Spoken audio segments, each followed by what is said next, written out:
시편 99편은 무명의 기록자가 기록되었다고 기록한 사람의 이름이 없기 때문에 무명이라고 이렇게 알려지고 있습니다.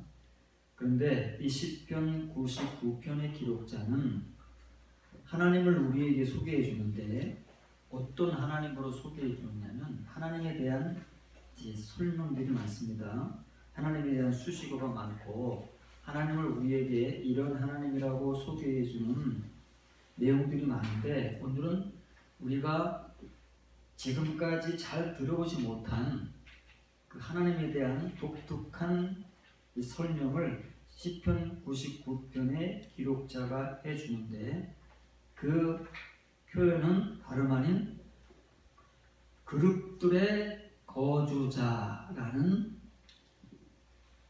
표현으로 우리에게 하나님을 설명해 주고 있습니다. 하나님은 누구시냐? 하나님은 그룹들의 거주자시다. 한마디로 딱 두 마디죠.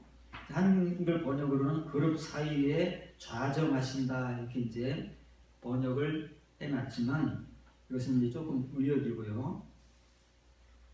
간단한 직역은 그룹들의 거주자입니다. 그룹들의 거주자 이신 그 하나님으로 말미암아 그 땅이 흔들릴 것이로다. 그 땅은 어떤 땅이냐면 하나님께서 태초에 천지를 창조하실 때 하아렛 그 땅을 말하는 거예요. 이 땅으로 표현되는 뜻들이 성경 한글 성경에는 많이 나옵니다. 나라가 되기도 하고 뭐 이스라엘이 있는 그 땅이 되기도 하고 여러 가지 나오지만 여기 본문에 나오는 그 땅은 하나님이 창조하신 태초에 하나님이 천지를 창조하실 때 할 때 그 하아렛입니다. 그 땅이 흔들릴 것이로다.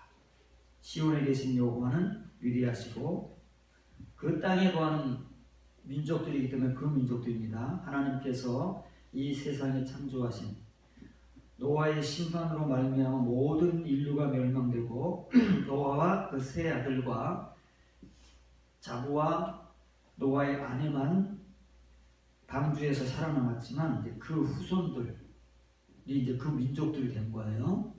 그래서 그 땅과 그 민족들보다 높으시도다 이렇게 표현을 하고 있습니다.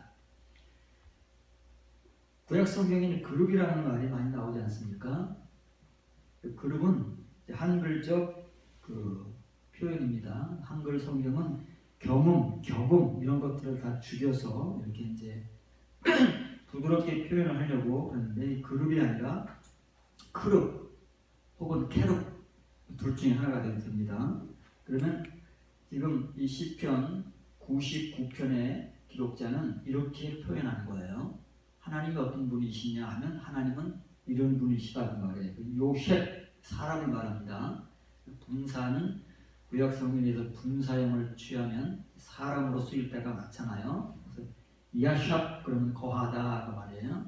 요셉 그러면 이제 거주자 혹은 구약 성경에서 거민이라는 말로 쓰일 때 사용되는 단어입니다. 요셉. 거민들 그럼 요셉임 그러는 거예요. 요셉 그럼 거주자예요. 하나님을 거민이라고 부를 수는 없잖아요. 사람이 아니니까. 그래서 하나님 거주자시다 그 말이에요. 어떤 거주냐면 크루빔, 그룹들. 하늘나라에는 그룹들이 많이 있습니다. 그 수가 우리가 헤아릴 수 없을 만큼 많이 있지만 그 하늘나라에 있는 그룹들을 하나님의 백성들이 이해하도록 지성소에 만드신 그룹은 둘이잖아요. 그 그룹을 말하는 거예요. 지성소에 원래 하나님께서는 하늘나라의 보좌에 앉아 계실 때 하나님의 보좌에 가장 가까이에서 하나님을 이제 호위하고 있는 천사가 그룹 천사들입니다.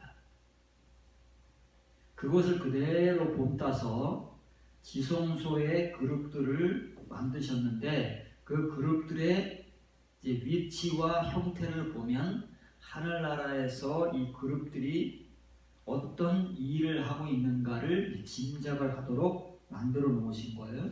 그래서 이제 먼저 여러분 이 말을 참 눈에 익히시길 바랍니다. 시편 99편의 기록자는 여호와를 그룹들의 거주자로 표현하는 거예요. 뒤에 또 이 시편 99편의 기록자뿐만 아니라 다른 성경의 기록자들이 동일한 표현을 할 겁니다. 그래서 이 그룹이라는 말은 단수로 나오지 않습니다. 항상 복수형을 취해서 나오는데 크루빔, 그 스랍 천사가 나오지만 스랍 천사도 단수형으로는 쓰이지 않습니다. 단수로 쓰이면 뜻이 달라집니다. 그래서 구약 성경에 하나님 나라에서 이렇게 날개를 가지고 있다고 우리에게 소개되는 천사의 그 계급이 둘을 소개되는데 하나는 이 크룹빔들이고 하나는 스라핌들입니다. 스랍들, 그룹들 이렇게 되는 거예요. 근데 이 크루빔이라는 단어는 구약 성경에서 91번 사용되고 있습니다. 출애굽기 37장 6절 7절 보면 순금으로 속죄소를 만들었으니 길이가 2규빗 반, 넓이가 1규빗 반이며 금으로 그릇 둘을 속죄소 양쪽에 두들겨서 만들었더라. 속죄소 법궤죠. 속죄소는 법궤입니다. 법궤 뚜껑을 속죄소라고 하는 거예요. 그거는 순금으로 만들었어요.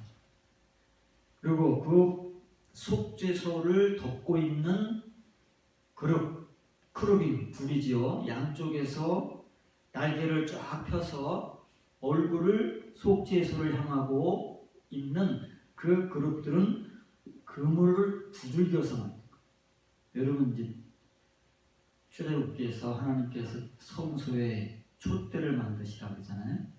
등대라고 하기도 하고 토리가 하나고 줄기가 7개잖아요. 그거를 만들 때 어떻게 금 한 달을 가지고 그게 잘라지면 안 되잖아요. 그걸 계속 두들겨서 끊어지지 않는 상태에서 두들기고 계속 두들겨서 그 촛대를 만드는 거예요. 그렇죠? 그걸 두들긴다는 말이에요. 쳤다는 말은 계속 두들겼다는 말이에요. 금이니까 금을 단련해서 정련해서 이렇게 원하는 촛대라든지 촛대는 그래도 좀 쉬울 것 같아요.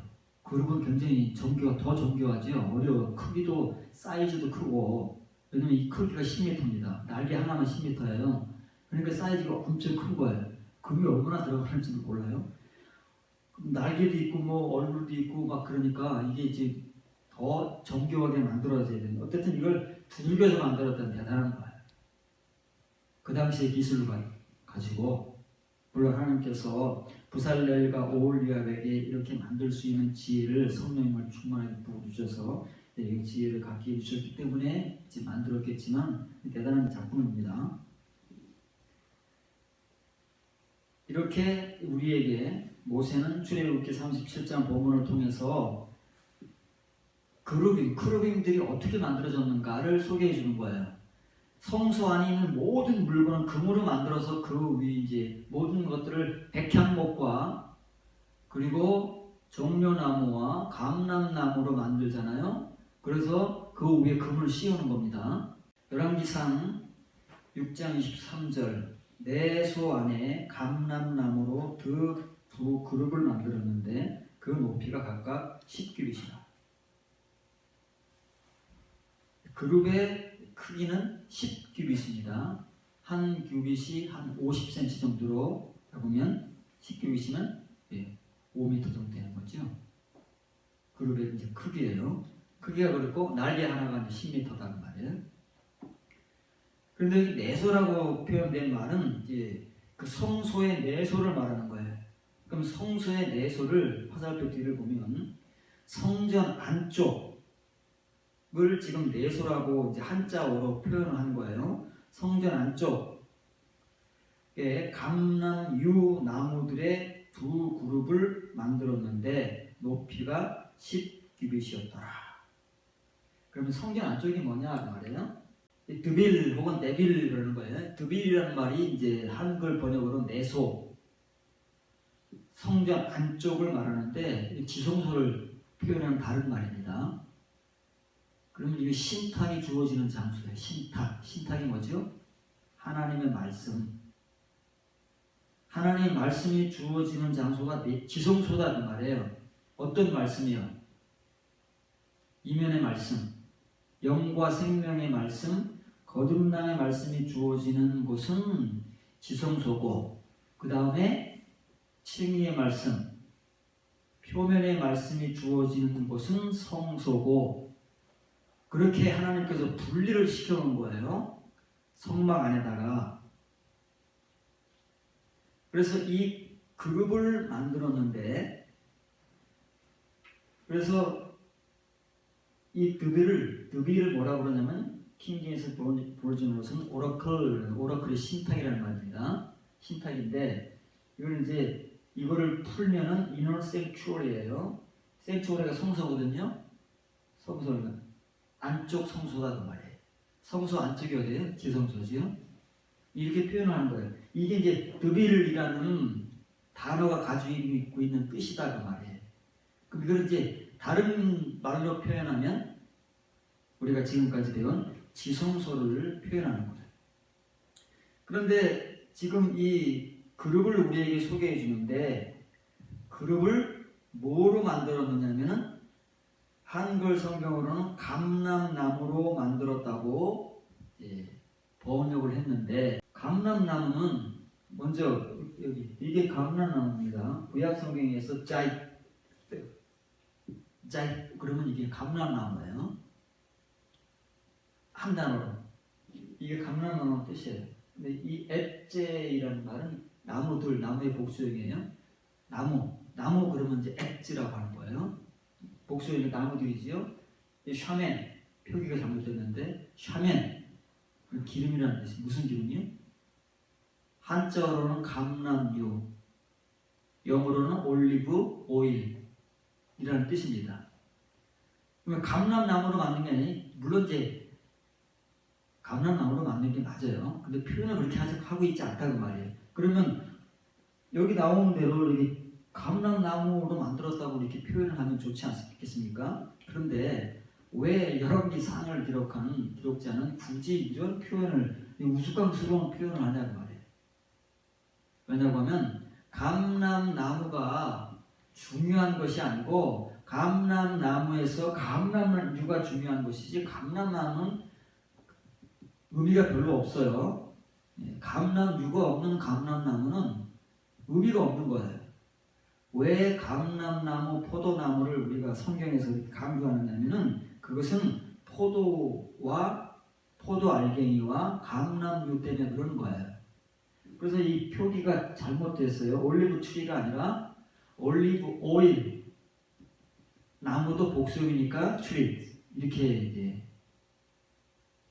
직역이 되어야 되는데 이걸 이렇게 직역을 해버린 거죠.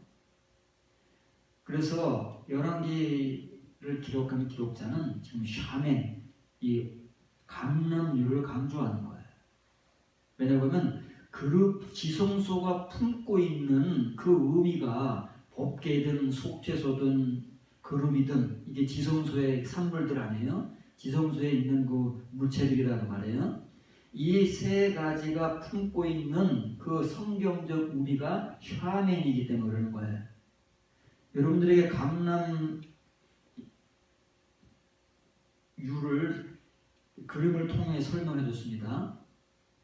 나무도 보여주고 열매도 이제 처음에는 파란 열매에 시작해서 그 다음에 보랏빛을 통해서 이제 흑갈색으로 완전하게 9월달에 되면 그렇게 익어서 그거 이제 누르기만 해도 기름이 뚝뚝 떨어지는 그 열매 자체에 50% 정도의 기름을 머금고 있는 게 이제 감람유다 그 말이에요. 그것이 성경에서는 중요하기 때문에 그렇게 사용하고 있는 거예요. 역대하 3장 10절 13절입니다. 지성소 안에 두 그룹의 형상을 새겨 만들어 금으로 입혔으니 두 그룹의 날개 길이가 모두 20규빗이라. 왼쪽 그룹의 한 날개는 5규빗이니 성전 벽에 닿았고 그 다른 날개도 5규빗이니 오른쪽 그룹의 날개에 닿았으며 오른쪽 그룹의 한 날개도 5규빗이니 성전 벽에 닿았고 다른 날개도 5규빗이니 왼쪽 그룹의 날개에 닿았으며 이 두 그룹이 편 날개가 모두 20규빗이라. 20규빗이면 10m라는 말이에요. 두 그룹의 날개를 쫙 펴면은 끝에서 끝까지의 길이가 10m다 그 말이에요.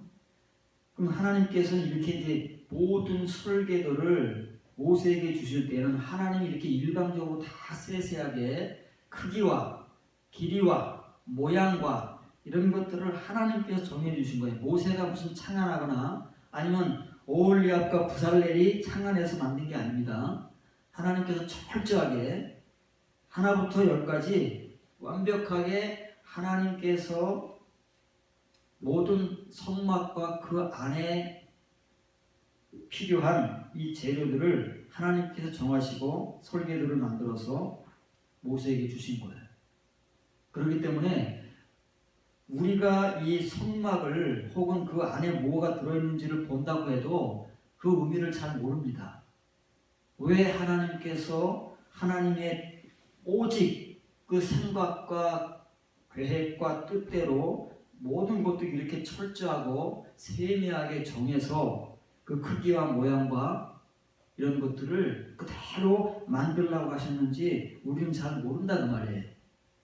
그래서 그 감추어진 의미를 하나님을 통해서 성경에서 전하는 이 성경의 기록자들을 통해서 그것을 우리가 이해하지 못하면 성막 그림을 아무리 들여다봐야 그 모양들을 아무리 뚫어봐야 그것은 그냥 우리의 눈으로 보이는 것에 불과하다 그 말이에요. 그런 의미들을 잘 알지 못하면.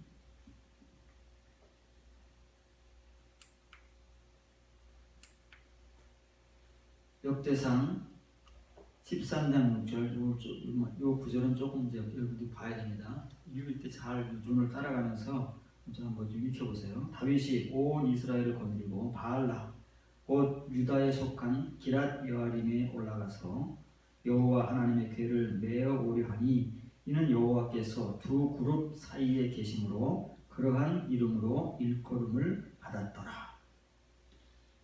여기는 이제 여호와께서 두 그룹 사이에 계심으로 무슨 이름으로 일컬었다는 거예요?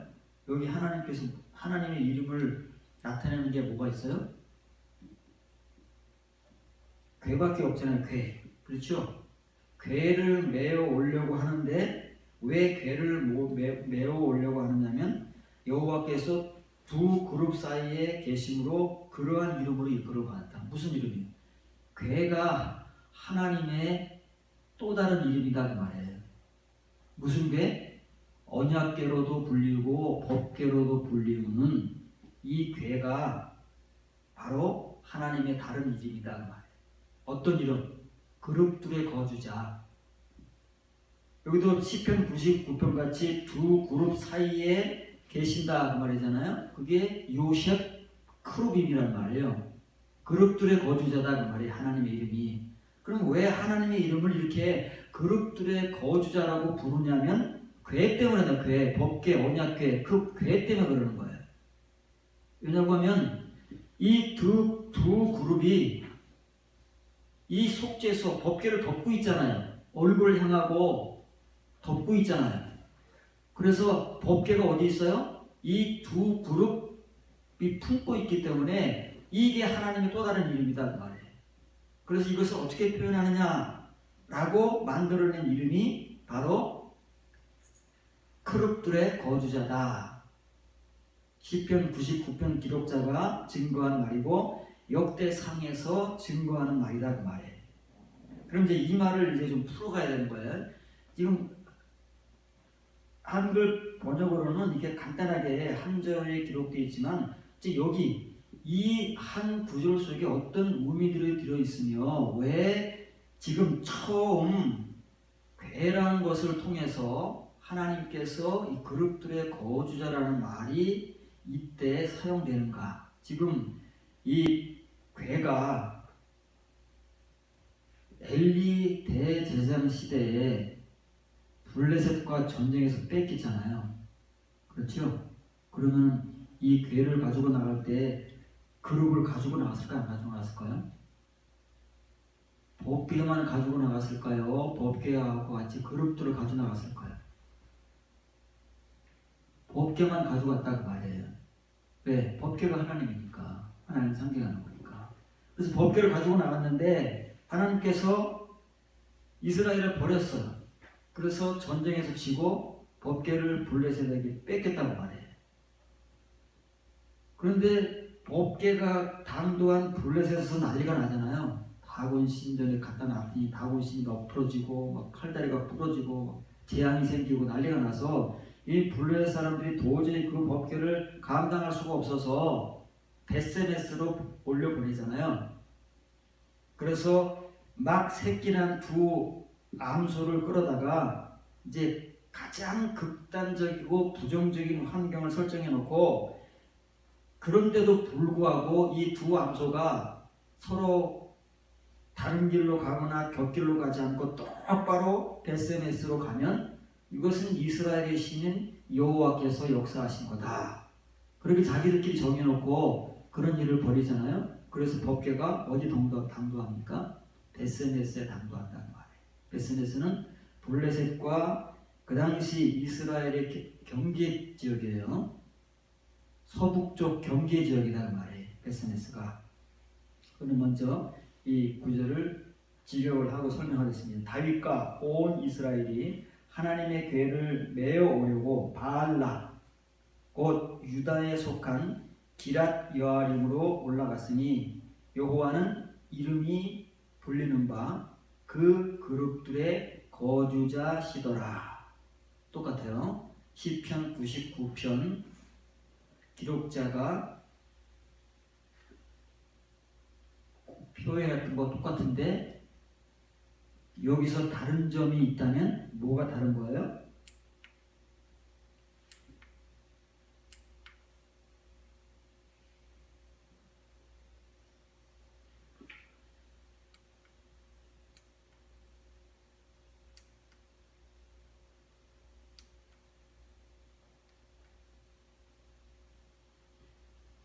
관사하가 붙은 거예요. 그 그룹들의 거주자라. 관사 하나가 더 붙은 거예요. 그렇죠?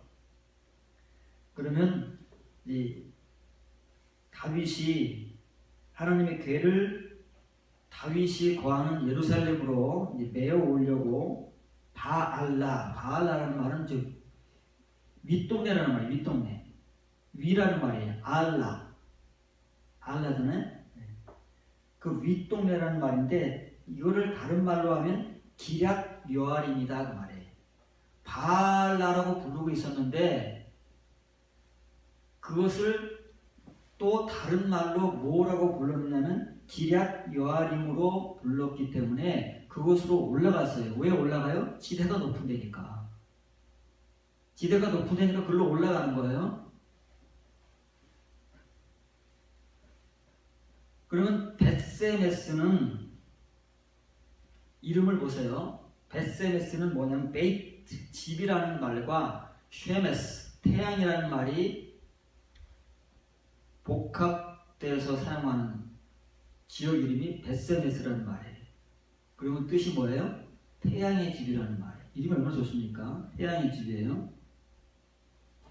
태양의 집인데 어떻게 됐어요? 태양의 집에 하나님의 법궤가 당도했는데 사람들이 그 법궤 안을 들여다 구경하려고 뚜껑을 딱 열자마자 한글 성경에는 괄호를 쳐놨지만 5만 70명. 이 한순간에 그냥 몰살을 당했다고 하잖아요. 그러면 지명은 멋있는데 그 태양의 집에 어떤 일이 발생했어요? 대학살이 벌어진 거잖아요. 그러니까 태양이 완전히 그냥 흑암으로 변해버린 거예요. 그래 하나님의 법궤가 이제 결정을 합니다. 하나님의 법궤가 태양의 집이라고 이렇게 그냥 좋은 이름을 만들어가지고 우리 동네는 태양의 집 동네야.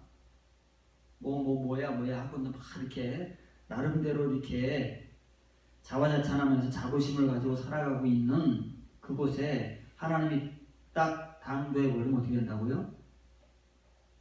흑암이 되어버리는 거예요. 뭐 때문에? 법궤가 바꿔놓는 거예요. 법궤가 뭐라고요?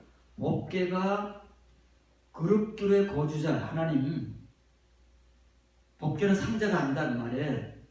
실존하시는 하나님, 그룹들의 거주자로서 존재하시는 하나님이 딱 우리 가운데 당부해 보면 그 법궤로 말미암아 우리가 결정된다 그 말이에요. 우리가 아무리 믿음이 좋으니 교회가 좋으니 뭐 우리끼리 자화자찬하고 만족하고 자부심을 가져봐야 거기에 하나님의 법궤가 딱 당도해봐야 우리가 결정되는 것이지, 우리끼리 아무리 자화자찬을 하고 서로가 인정을 해봐야 소용이 없다 그 말이에요. 뱃속에서 꼴난다 그 말이에요. 그래서 이 사람들이 난리가 난 거예요. 도저히 이 법궤를 자기 마을에 둘 수가 없어요. 왜? 오늘은 이만큼 죽었지만 내일 또 더 얼마나 죽을지 모르잖아요. 그러니까 두려움과 공포에 떨다가 어떤 결정을 내렸냐면은 여기는 위험하니까 저 밑동네 그놈들 보고 이거 가져가라고 그러자. 그래서 기랏 여아림에다가 이 법궤를 떠넘기는 거예요. 잘 이해를 하셔야 됩니다. 법궤는 어떤 거예요? 하나님이에요. 하나님이 오셨는데 하나님 때문에 이렇게 막 징벌이 생기고 난리가 나서 뭐 혼비백산한 거예요. 그래서 뭐예요? 야, 이건 우리가 이따 더 죽겠다고 하나님을 보내는 거예요. 버리는 거예요. 하나님 때문에 축복을 받고 하나님 때문에 은혜를 받아야 되는데 하나님 때문에 난리가 난 거예요. 그러니까 이 사람들은 하나님을 버리는 거예요. 이게 베스메의 사람들이에요. 오늘날 우리 모습이다 그 말이에요. 하나님을 믿는 하나님의 백성들이 하나님 때문에 난리가 나는 거다. 왜요? 지금까지 그들이 가지고 온 그들의 실체가 드러나는 거예요. 법궤 때문에. 그러면 어떻게 돼요? 그 앞에서 회개를 하든 그 앞에서 통곡을 하든 그렇게 해야 될 거 아니겠어요? 이 정상이잖아요. 그런데 이 사람들은 그것 때문에 법궤를 버리는 거예요. 야, 니들이 가져가. 이게 필요 없어. 쓸모없어. 니들이 가져 죽든 말든. 그렇게 법궤를 기럇 여아림으로 버린다 그 말이에요. 자, 보세요. 베스메스. 그래서 베스메스와 기럇 여아림 두 지역에서 이 법궤를 통해서 일어나는 일들을 잘 봐야 오늘날 우리가 이 법궤를 통해서 어떤 하나님 앞에 신자로 결정될 것인가가 우리 스스로가 정해진다는 말이에요. 그러니까 이거 성경 구절을 아무리 읽어봐야 소용이 없어요. 과거에 일어났던 이런 사건을 읽어봐야 우리에게 무슨 의미가 있겠어요. 여기서 무슨 일이 일어났으며 왜 일어났으며 그 일어난 발단이 무엇이며 그 중심이 무엇인가를 통해서 그때 이런 일들이 일어났다면 오늘날에도 반드시 이런 일들은 반복되어 온 거예요. 그 시대를 거쳐서. 앞으로 또 반복될 것이고 언제까지 간다고요? 모든 성경의 기록들은 종말까지 가는 거예요. 시대를 거쳐서. 우리도 피해갈 수 없는 성경의 역사고 기록이고 현실이다 그 말이에요. 그럼 이제 베스메스도 평지가 아니에요. 해발 305m 정도 되는 산지예요. 여기도. 그럼 해발 305m 되면 굉장히 높은 데잖아요. 웬만한 우리 동네 산도 305m가 안 되는 거예요. 근데 그 위에 동네가 세워졌으니까 여기도 이제 산지인 거예요. 산동네. 그런데 기럇 여아림은 이 베스메스보다 2배가 더 높은 706m, 엄청 높은 산동네예요. 예루살렘이 세워진 그 높이가 그 정도 된단 말이에요. 750m 되니까 거의 비슷한 거예요. 예루살렘이 어디 세워졌어요?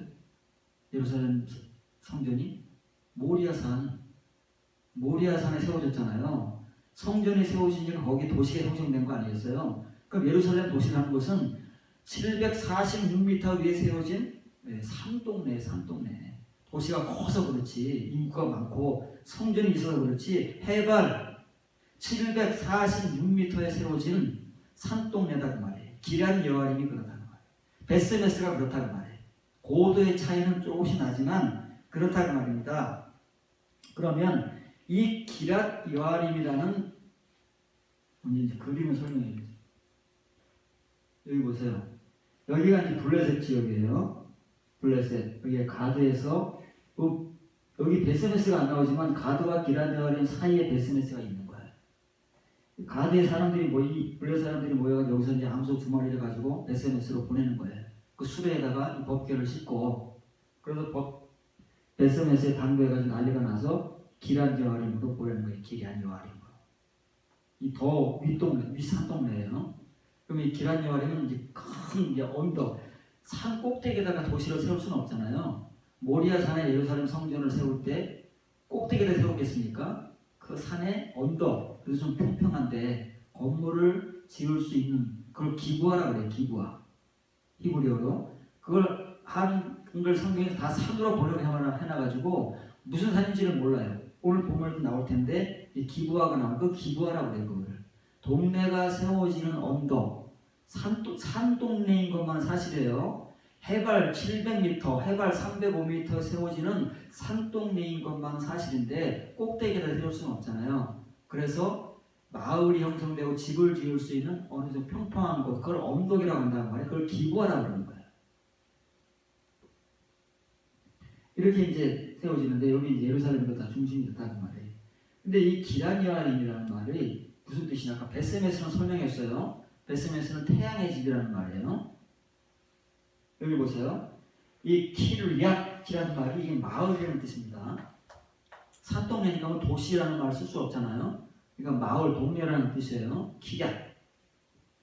그러면 이 여아림, 예아림이라는 말은 복수형이잖아요. 야알이라는 말이 장목들이라는 장목. 나무 덤불. 나무들이 곱게 이렇게 막 이쁘게 가꿔서 자란 게 아니고 막 자란 거예요. 사람이 손을 대질 않아가지고 잡목들이 막 무성한 동네를 기럇 여아림이라고 하는 거예요. 그러니까 해발 700m에 뭐 마을이 형성되고 그 높은 지대 사람들이 뭐 나무 이런 거 신경 쓰겠습니까? 그래서 기럇 여아림이라는 그 뜻은 이 잡목 숲들의 마을이라고 말해요. 그러니까 별로 가치가 없어요. 사람들에 비해서. 그래서 베스메스 사람들이 이 기럇 여아림에다가 법궤를 갖다 버린 거예요. 가져가라. 그런데 보세요. 베스메스는 이름이 좋잖아요. 태양의 집. 복상 망해버렸어요.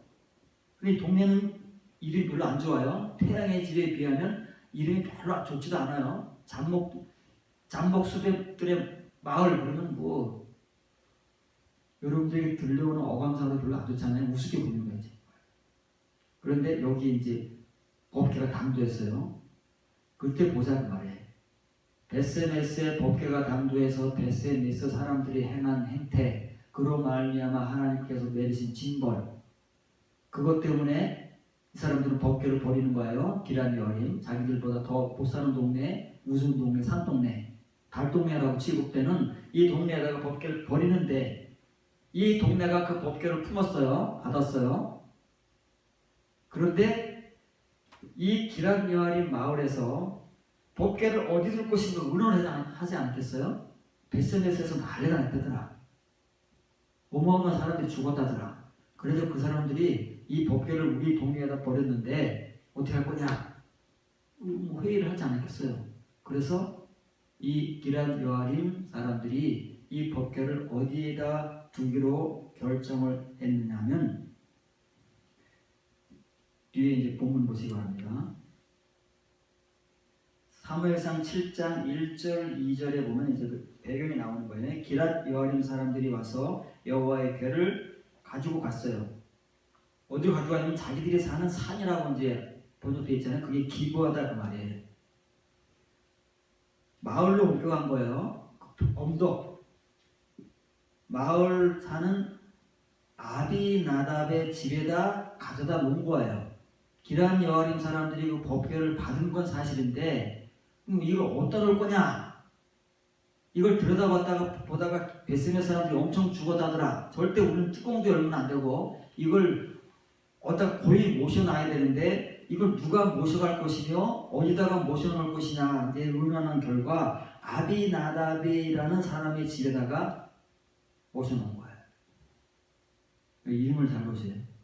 아비라는 말은 아비들 혹은 조상들 이런 말이에요. 나답은 자원하는. 우리가 서원제 배웠지요. 서원제를 다른 말로 하면 자원제예요. 그런 사람들의 조상들이라고 말해요. 이스라엘 역사를 보면 이런 사람들이 대대로 증거돼 왔잖아요. 서원제의 조상들, 자원제의 조상들. 그 사람이 아비나답이다 그 말이에요. 그런데 그 아비나답의 집에 들여놨는데 이 법궤를 누가 관리하느냐 하면 그 아비나답의 아들인 엘리야사를 거룩하게 구별하여 그 하나님의 궤를 관리하겠어요. 지키겠다는 말이에요. 그럼 엘리야사라는 이름이 뭐예요? 엘리, 나의 하나님. 그렇죠? 아자르는 도움이시다. 나의 하나님 도움이시다. 아버지의 이름과 아들의 이름이 이렇게 좋은 거예요. 부전자전인 거예요. 그래서 어떻게 됐어요? 그렇게 좋은 동네의 이름, 태양의 집이라는 이름을 가졌던 베스메스는 법궤 때문에 난리가 나고 그 난리 때문에 그 사람들이 회개하거나 그 법궤를 다시 거룩하게 지키기 위해서 어떤 방법을 강구한 게 아니라 법궤를 버리는 것으로 결론을 낸 거예요. 그런데 이 기랏 여아림 사람들은 그 버리는 법궤를 자기들이 가져다가 품고 어디다가 모셔요? 네, 아비나답의 집, 믿음이 좋은 이 아비나답의 집을 선택해서 그 집에다가 모셔놓고 더군다나 그의 아들인 엘리야사이라는 사람을 구별해서 그 궤를 지키게 한 거예요. 이것이 바로 하나님의 법궤가 가면서 역사하는 어떤 과정과 결과라는 거예요. 분명히 이 법궤는 구약시대의 어떤 누구의 눈으로 볼 수 있는 하나의 상자로 존재했지만 지금 하나님 법궤 그룹들의 거주자는 우리 눈에 보이지 않는 분으로 존재한다는 말이에요. 그럼 그 분은 법궤가 베스메스에도 오고 기랏 여아림에도 오고 나중에는 또 이제 다윗이 이렇게 기랏 여아림의 법궤를 메어 올라가다가 우사가 덜컹거리는 법궤를 만들어 또 죽잖아요. 그래서 또 올려가지 못하고 다른 데 또 가잖아요. 이 법궤로 말미암아 별별 일들이 발생한다는 말이에요. 그때는 눈에 보이는 법궤라는 상자로 인해서 이런 일들이 벌어졌지만 지금은 눈에 보이지 않는 하나님이라는 우리가 믿는 그 실존의 하나님, 그분을 통해서 어디에서건 이런 일들이 발생한다 그 말이에요. 베스메스에 발생했던 일이 지금은 발생하지 않을 것 같아요. 이 아비나답의 집에서 일어났던 일들이 오늘날 누군가에게서 안 일어날 것 같아요. 다 일어난다는 말이에요. 그러니까 문제는 오늘 우리가 이렇게 그룹들의 거주자라고 불리우시는 그 하나님, 법궤로 상징되는 그 하나님, 지성소로 상징되는 그 하나님을 만일 우리가 제대로 모신다면 어떻게 돼요? 아비나답의 집같이 되고 엘르아살이 되는 거예요. 이 사람들은 법궤를 법궤답게 모시잖아요. 왜? 법궤는 그냥 상자가 아닌 거예요. 하나님인 거예요. 하나님. 그러면 그 법궤를 지키려면 어떻게 돼야 돼요? 안 되니까 이 사람들은 하나님께서 레위기에서 뭐라고 그러셨어요? 내가 거룩하니 너희도 거룩하라. 이것이 하나님과 하나님 백성들의 관계성이에요. 이게 깨지면은 아무도 하나님 앞에 존재할 수가 없는 거예요. 베스메스 사람들이 왜 죽어요? 왜 하나님의 의사 학살을 당해요? 거룩하지도 않은 존재들이 그 뚜껑을 함부로 열고 그 속에 하나님의 얼굴을 보니까 다 죽어나가는 자빠지는 거죠. 그래서 어떻게 했다고 그래요? 다 성경에는 방법이 나온다니까요. 이 아비나답이라는 사람은 그 조상 대대로 하나님 앞에 둘째 날의 성도, 셋째 날을 향해 가는 성도는 이 하나님의 거룩에 대해서 안다고 말이에요. 법궤가 어떤 의미인가를 안다고 말이에요. 그래서 자기 아들을 세워서 그 법궤를 지켜야 하는데 어떻게 세운대요? 거룩하게 세운대잖아요. 글자가 아니에요. 이거는 법궤가 무언지를 아는 사람들이 하는 행위가 이렇다는 말이에요.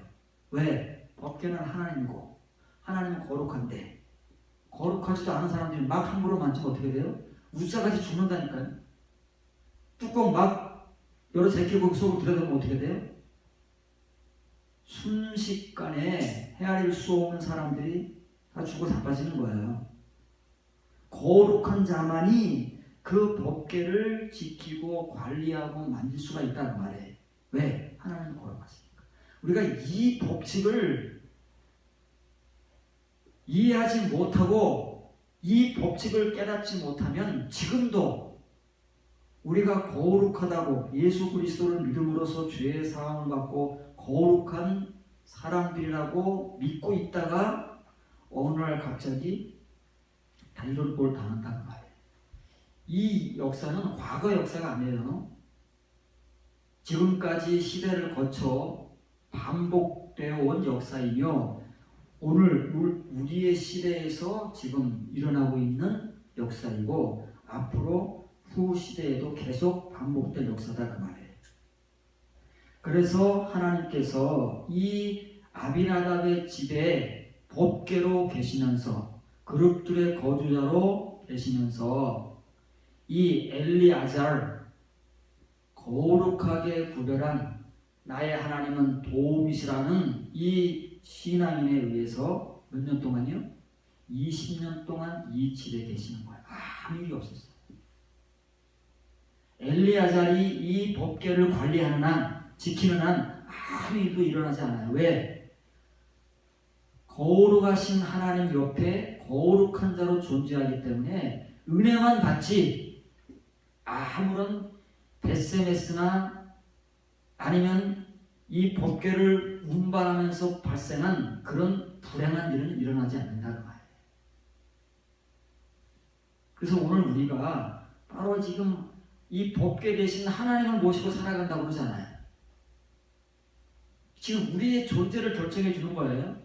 우리가 어떤 존재가 돼야 이렇게 하나님과 더불어 20년, 30년이 아니라 영원을 갈 것이냐.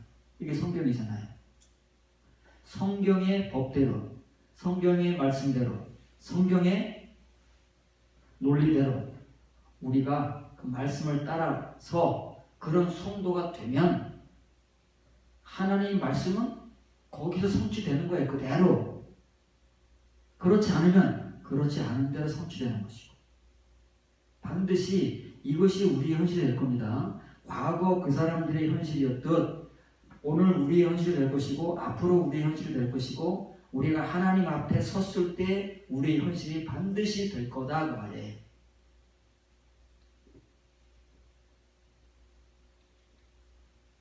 괴가 기랏 여아림에 들어간 날부터 20년 동안 오래 있은지라 이스라엘 온 족속이 여호와를 사모하니라. 괴로 나왔다가 또 여호와라 그러는 거야. 왜? 여호와가 법궤니까 그 당시에는. 법궤가 여호와예요. 여호와는 뭐라고요?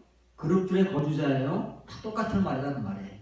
지금 이런 하나님이 그 당시 이스라엘 백성들 가운데 거하신 거예요. 여호와로 거하시고 법궤로 거하시고 그룹들의 거주자로 거하시고 그리고 그 법궤가 어디에 어느 지역에 어느 사람들에게 당도했을 때 벌어지는 사건은 하나님과 그 사람들의 관계 때문에 벌어지는 거잖아요.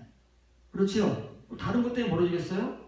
법궤는 거룩한데 그것을 만지거나 그것을 들여다보는 사람들이 거룩하지 않으면 죽는 거예요.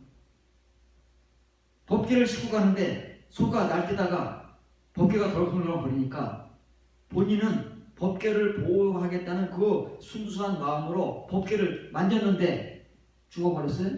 그 사람이 무사 아닙니까? 이런 일도 막 일어난다 그 말이에요. 그럼 하나님 너무하시지 않느냐? 그건 우리 생각이고 그걸 모르기 때문에 그런 일들이 벌어진다 그 말이에요. 하나님과 그 법궤 대신 하나님과 그 법궤 주위에 있는 그 사람들의 관계성이 이렇게 하나님의 말씀을 따라 형성되지 않으면 이런 일들은 지금도 일어나는 거예요. 앞으로도 일어날 것이고. 누구에게요? 과거에 그 사람들에게 일어났듯이 지금 우리들에게도 일어날 것이고 앞으로 우리의 존재를 하나님 앞에서 결정할 거다 말이에요. 이게 지금 법궤를 통해서 보여주는 거예요. 법궤가 뭐라고요? 그룹들의 거주자가 법궤다 그 말이에요. 그룹들의 거주자. 그게 누구라고요? 그게 여호와라고 그러잖아요. 지금 여기서는 그 표현을 쓰는 거예요. 이스라엘 백성들 20년 동안 기란 여아림 동네, 산동네에 아비나답의 집에 20년 동안 있으니까 이스라엘 사람들 어디 있어요? 다윗 왕을 중심으로 형성되는 예루살렘.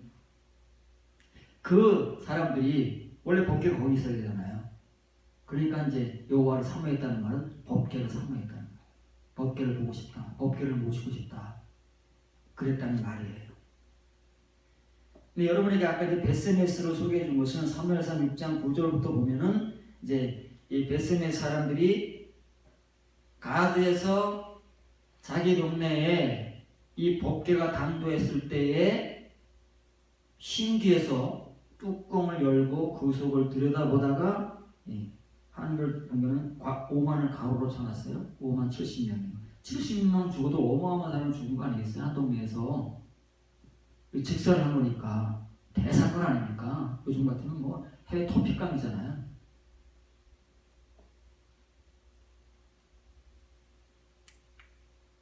민수기 7장 89절입니다. 모세가 회막에 들어가서 여호와께 말을 할 때에 증거계 위 속죄소 위에 두 그룹 사이에서 자기에게 말씀하시는 목소리를 들었으니 여호와께서 그에게 말씀하시니라.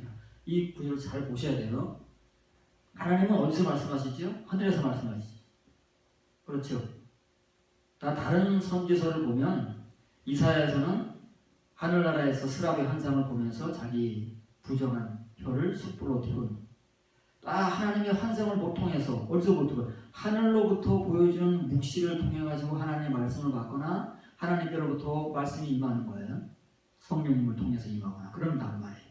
그런데 지금 이걸 보세요. 왜 하나님께서 성막 지성소에다 법궤라는 것을 만들어 놓으셨는지, 왜 법궤가 여호와고, 왜 법궤는 그룹들의 거주자로 성경 기록자들에 의해서 소개되는지를 우리가 이해하지 못하면 성경을 백날 읽어봐야 소용이 없는 거예요. 그 의미를 알지 못하면.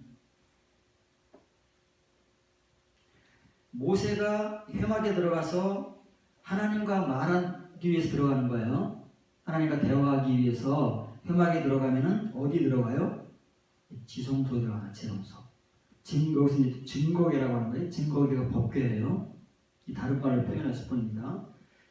어디서 여호와와 대화를 하느냐면 증거계, 법궤 위, 법궤 뚜껑이 속죄소라고 그랬죠. 법궤 뚜껑, 그걸 속죄소라고 그래요.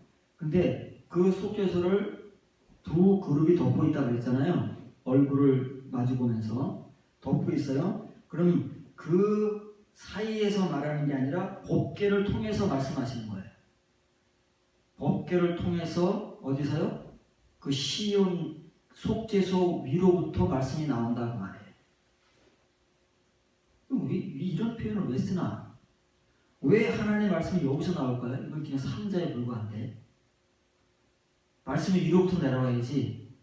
모세가 이렇게 지성소에 들어가면 하늘로부터 음성이 들리고 막 그래야 되는데 하나님의 말씀이 여기서부터 나온다는 거예요. 우리가 이 의미를 오늘 배워야 됩니다. 여러분 잘 배우고 가셔야 돼요. 잘 배우고 가지 않으면 여러분들이 이 성경을 아무리 많이 읽어봐야 소용이 없는 거예요.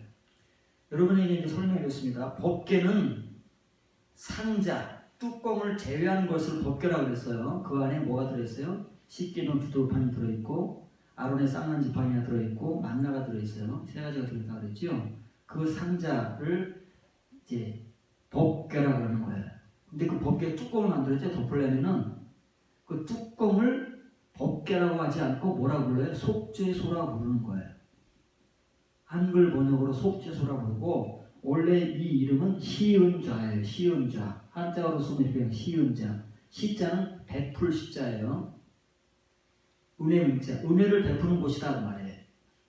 이 뚜껑이 지금 한글 성경으로 속죄소로 나오는 그 증거계, 법계를 덮고 있는 뚜껑을 말하는 거예요. 그것을 속죄소라고도 하는데 진짜 이유는 뭐냐면 시은자다 그 말이에요. 근데 그 하나님의 말씀이 그 시은자 위에서부터 나온다 그 말이에요. 그 시은자 위에서 나온 말씀. 이게 만약에 뚜껑이라 그러면 여기서 말씀이 나온다는 여기서 하늘에서 들리는 게 아니고 속죄소에서 말씀이 나온다 그 말이에요. 그러면 이 시은자라는 말은 영어 성경으로 번역하면 more seat 되는 거야. 이게 은혜 자리예요. 은혜 자리. 은혜를 베푸시는 자리. 하나님께서 어떤 은혜? 진짜 은혜. 거듭남의 은혜를 베푸시는 자리가 이 시은자 속죄소라는 말이에요. 그래서 모세가 거기서 대화하는 거 하나님과 성소에서 하는 게 아니라 모세는 대제사장도 아니잖아요. 근데 막 들어가는 거예요. 여기를 뭐로 들어간대요? 하나님과 대화하기 위해서. 그런데 그 말씀이 어디서 나온다고요? 이 속죄소 시은자 위로부터 말씀이 나. 이 말씀은 어떤 말씀이에요? 이 말씀이 나발의 말씀이고 거듭남의 말씀이다 그 말이에요. 왜?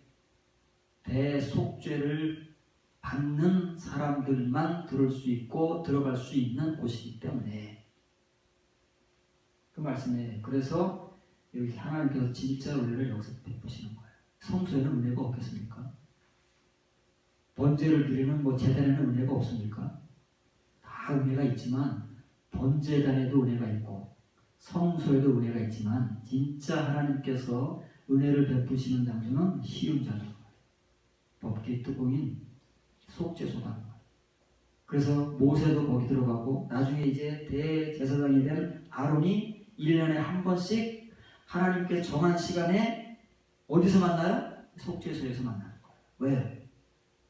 이스라엘 모든 백성들의 죄를 대속하고 아론과 아론의 아들들의 죄를 대속 받기 위해서 1년에 한 번씩만 여기에서 하나님을 만난다는 거예요. 그게 지금 민수기 7장 89절에서 이제 간단하게 우리에게 소개하고 열거되고 있는 말씀이 담고 있는 그 이면적 의미다 그 말이에요. 우리가 이런 것들을 배우고 이런 말씀들을 받아서 이런 성도들이 되어야 비로소 법계와의 관계성이 형성되는 거예요. 올바른 관계성이. 모세가 죽어야 안 죽어요? 아론이 죽어야 안 죽어요? 엘르아살이 죽었어요? 안 죽었어요? 이런 사람들은 안 죽는단 말이에요. 누가 죽어요? 관계성도 형성되지 않은 사람들이 함부로 가까이 가거나 함부로 만지거나 그러면은 다 죽는다니까요. 그 의미를 알아야 돼요. 그건 거룩의 관계성 때문에 그런 거예요. 여기서 거룩해지는 거예요, 우리가. 여기서 하나님의 이면의 말씀을 듣는 거예요. 여기서 하나님을 정말 만나는 거예요. 그래서 시편 99편 기록자가 우리에게 소개해 주신 그 그룹의 거주자라는 말을 여기까지 좀 끌고 온 거. 왜 도대체 이 시편 기록자는 뜬금없이 우리가 잘 들어보지도 못한 왜 하나님을 소개하는데 그룹들의 거주자로 소개해 주는가? 그게 무슨 의미인가? 라는 말이 법계와 관련되어 있기 때문에 그러면 그 법계라는 것이 어떤 의미를 가지고 지금 성경에 사용되며 그 법계를 둘러싸고 일어난 사건들을 통해서 우리가 이 말씀들의 의미를 이해하고 깨달아야만 여러분 각자의 말씀으로 먹고 그것을 소화시킬 수 있어야만 여러분들 역시도 이런 하나님의 법계와 관계성을 형성할 수가 있는 거예요. 지금 그런 관계성을 형성하기 위해서 여러분들이 조심스럽게 한 걸음 한 걸음 앞으로 가면서 이런 말씀들을 여러분들이 받아야 되고 이런 말씀들을 받기 위해서는 뭐 해야 돼요? 그래서 하나님께서 부득불 여러분들에게 징계와 시련을 주신다는 그 말씀들을 신구약 성경을 막 그냥 통틀어서 수백 군데에 하나님께서 이 귀한 은혜를 주시기 위해서 벌려놓으신 거야. 감춰놓으신 거다 그 말이에요.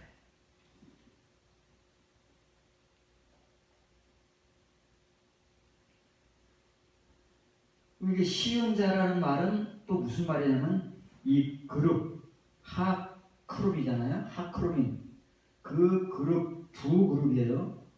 두 그룹들 사이에. 왜냐면은 이 법계 뚜껑이 그룹들이 덮고 있으니까 그룹 사이에서 나오는 것 같아요. 그룹들로부터 나오는 것 같아요. 근데 사실은 그룹들로부터 나오는 게 아니라 여기서 나온다고 말해요. 왜? 이게 하나님이니까. 여호와라 그랬잖아요. 하나님이에요. 그래서 거기부터 나오는 것이고 그룹은 뭐예요? 그 법계를 보호하는 보호 역할을 한다는 말이에요. 하늘나라에서 같이.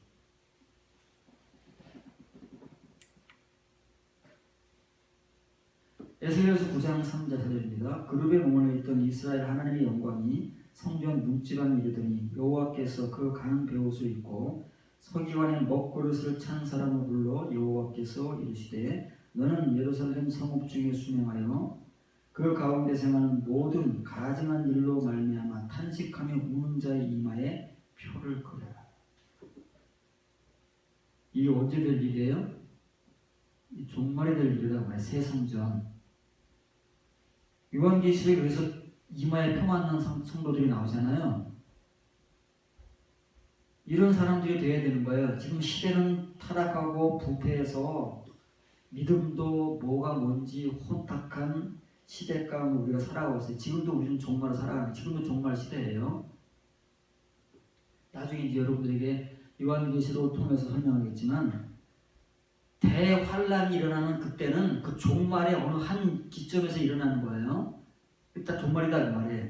지금 시대가 이렇게 부패하고 타락한 시대를 종말이라고 하는 거예요. 말세.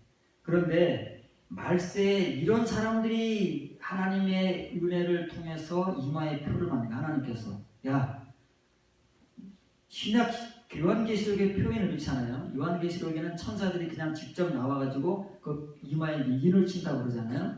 근데 이제 구약시대니까 구약시대는 조금 기록이 좀 이제 아날로그식이에요. 그래서 그 당시에 성경을 기록하던 사람들이 누구냐면 서기관들이라고 말해요. 근데 지금 이 사람은 천사예요. 천사인데 천사를 보니까 그 허리에 가는 베옷을 입고 허리에 서기관의 먹그릇을 찼대요. 그러니까 굉장히 아날로그식 표현이에요. 그래서 그걸 이제 그거 가지고 이마에 이제 표를 그리라는 말이에요. 근데 어떤 사람들에게만 표를 그리라냐면은 이렇게 말세에 이스라엘이 타락하고 예루살렘 타락하고 교회가 타락하고 교인들이 타락하고 지금 우리 시대에 이렇게 교회가 타락, 교인들이 타락하던 이 시대에 얼마나 많은 가증한 일들이 교회에서 벌어지고 우리 목사라는 사람들에 의해서 자연되고 그것을 분별하지 못하는 이 갓난아이 같은 신자들에 의해서 함께 벌어지고 있느냐고 말해요. 그런데 그런 일들을 바라보면서 탄식하며 통곡하는 사람들이 있다고 말해요. 많지는 않지만 그런 사람들을 찾아라. 그래서 그 사람들의 이마에다가 네가 표를 그 목으로 붓으로 표를 대라. 왜요? 하나님 그 사람들만 살려주려고.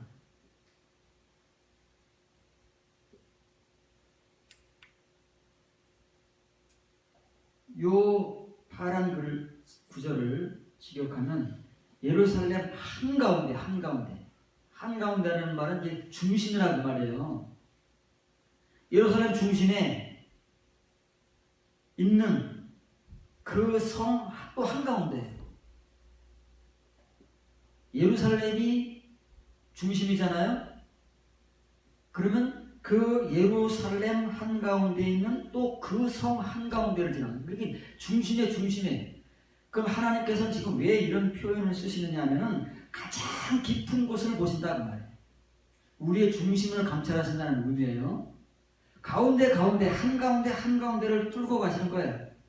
사람들이 숨겨놓은 가장 깊숙한 곳을 다 지금 하나님께서 들춰내시고 파헤쳐내셔서 적나라하게 드러내신다는 말이에요. 드러내셨더니 거룩한 성 예루살렘이 그 거룩한 성 도민들이 어떻다고요? 그 가운데서 어떤 일들이 행해지기는 하면은 그 가장 깊은 곳에서 사람들에게 숨기면서 어떤 일을 자행하고 있느냐면 가증한 일이라고 한국어로 번역했지만 이것이 우상숭배라는 말이에요. 우상숭배. 하토에봇이라는 말은 가증한 일들에 온갖 우상숭배들이 다른 곳도 아닌 예루살렘에서 가장 깊은 곳에 숨어서 한다. 아무도 보지 못하는 곳에서 우리가 하나님을 믿는다는 우리가 지금 우상숭배 가증한 일들을 하고 있어요. 사람들이 안 본다고. 안 보는 곳에 숨어서. 못 볼 것 같습니까? 사람들은 못 보지. 나 외에는 아무도 못 봅니다. 누가 보고 계신다고요? 하나님 보고 계십니다. 그래서 누굴 보내요? 하나님의 천사를 보내시고. 그래서 그런 일들을 자행하는 그 시대를 보면서 그 교회들을 보면서 그 신자들을 보면서 이렇게 애통하며 탄식하며 통곡하는 그 성도들을 찾아라. 그래서 그 사람들의 이마에 표시가 요한계시록 표현은 이마에 인을 쳐라. 어린 양이 인을 쳐.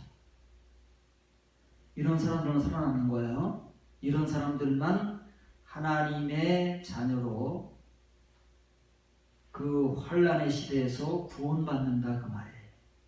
이런 믿음이 저와 여러분들에게 있어야 되는 거예요. 근데 이런 믿음이 그대로 생겨나요? 지금까지 쭉 살펴본 대로 법궤라고 하는 그 거룩하신 하나님을 관계해서 거룩한 성도의 관계성이 형성되지 않으면 이런 현실 앞에서 이렇게 탄식하며 통곡 안 한다 그 말이에요. 같이 어우러지지. 이런 사람들이 얼마나 얘기해서 지금 여러분들 이렇게 하고 있습니까? 정말 탄식하고 통곡하고 있습니까? 아이고 살기가 아파 죽겠는데 살기가 지금 뻑뻑해서 지금 하루하루 살기도 힘들어 죽겠는데 지금 이런 일을 우리가 할 여유가 어디 있습니까? 못한다는 말이에요. 이래서 못하고 저래서 못하고 다 우리가 이유가 있고 변명을 하자면은 사람마다 다 이유가 없는 사람들이 없어요. 그러면 하나님이 그러신다고 봐줄까요? 봐주면 얼마나 좋겠어요. 하나님 저도 그러고 싶었습니다. 마음으로는 굴뚝 같았지만 이런 이유 저런 이유 아시지 않습니까? 라고 해봐야 그것은 우리의 변명이지 하나님께 용납이 안 된다는 말이에요. 지금 그러고 있어야 돼요. 지금 그러고 있어야 내일도 그럴 수 있는 것이고 하나님께서 이마에 표를 쳐라 그런 사람을 찾아라 하실 때 그러고 있다는 말이에요. 그런 거예요. 지금 여러분들의 현 주소를 한번 찾아보시길 바랍니다. 에스겔 41장 18절 20절인데 여기도 조금 살펴봐야 될 말씀이니까 여러분 좀 관심을 귀를 좀 기울여야 합니다.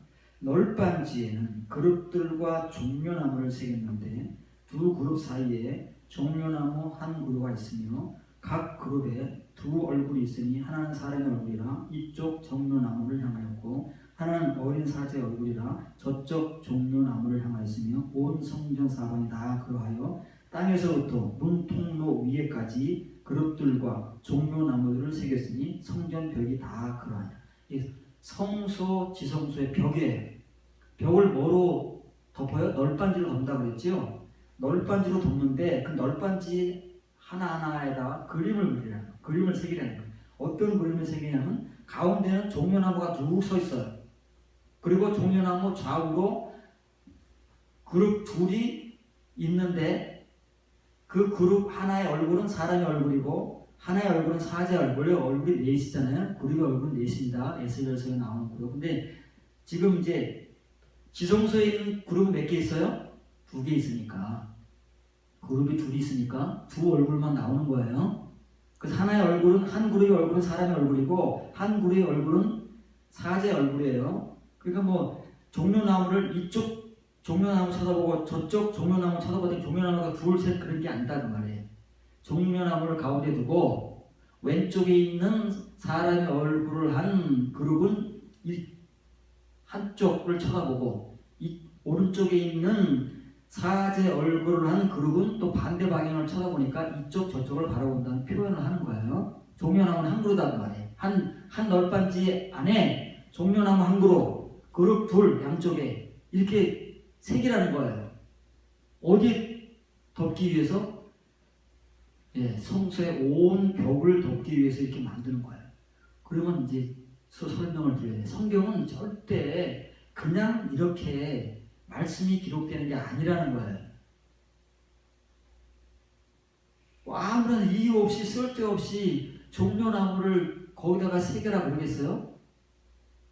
우리가 지금까지 뭘 배웠어요? 법궤를 배웠잖아요. 언약궤를 배웠잖아요. 언약궤는 어디에 있대요? 두 그룹 우역하면 사이에 있다 그러잖아요. 두 그룹이 덮고 있다 그러잖아요. 그게 누구라고요? 하나님, 여호와. 그분을 일컬어서 그룹들의 거주자라고 하잖아요. 근데 지금 똑같이 그룹 둘이 나오잖아요. 뭐만 바뀌었어요? 법궤 대신에, 언약궤 대신에 종려나무가 서 있는 거잖아요. 의미는 똑같은 거예요. 그래서 종려나무를 구약 성경에서 의인이라고 표현을 하는 거예요. 의인이라고. 왜? 괜히 의인이라고 표현하는 게 아니라 이렇게 법궤 대신 하나님, 그룹들의 거주자 대신 거룩하신 하나님의 말씀, 그 속죄소로부터 말씀이 나온다 그러잖아요.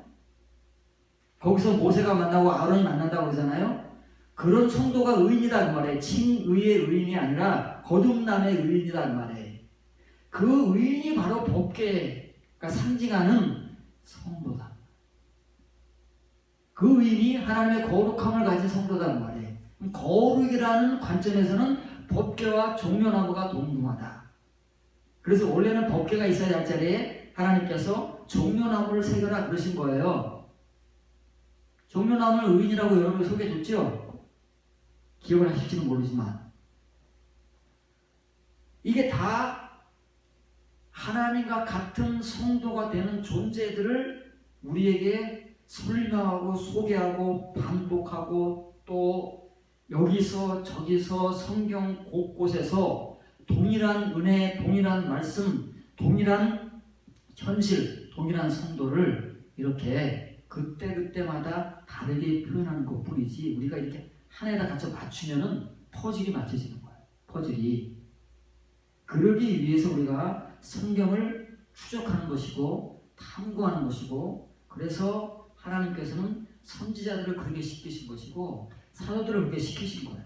우리도 예외가 아니에요. 이렇게 하나님의 말씀을 말씀대로 정의하고 결론을 내려서 우리가 그 말씀을 하나님의 영과 생명된 말씀으로 받아서 이런 성도, 법궤의 관계성을 맺는 성도, 종려나무의 성도가 되기 위해서는 이런 말씀들을 통해서 우리에게 전파되고 있는 하나님의 이 묵시의 말씀, 이면의 말씀, 감춰진 말씀들을 귀로 듣고 눈으로 보고 지각으로 분별하고 그것을 꽉꽉 씹어서 먹을 수 있는 성도들이 되어야 이런 은혜를 우리가 받고 하나님과의 관계성을 형성할 수가 있다. 그게 법궤를 통해서 오늘 여러분들에게 전해지는 말씀이에요.